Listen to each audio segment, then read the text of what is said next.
Well, there have been some developments in my overseas adoption. I was mindful the little cat I was adopting, Oxygen, had a condition.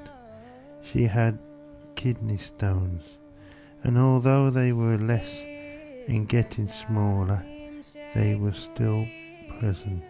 Now, I knew about this before I applied to adopt her, and I was reassured that they weren't such a big problem.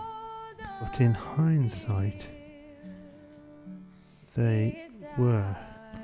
Linda, the director of the Scottish charity, rang me and we had a discussion.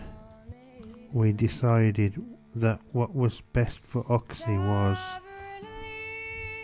she be given the best chance at making the journey, which consists of a long flight from Bahrain and travel by lorry or van, and then having to contend with a lot of strange new people.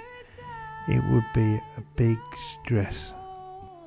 So sadly, therefore, I will not be opening my home to Oxygen, and I have to say I'm genuinely very sad about it.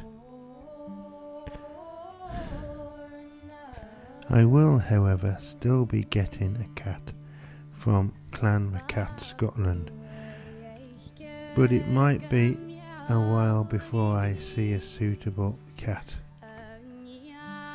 I still have to go through having another Zoom meeting, lols, but I will put this on hold until we find another little kitty.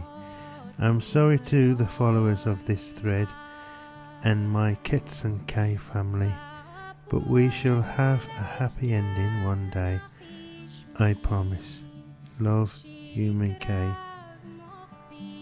And in the Gaelic, go Nairi on both or lad. Goodbye.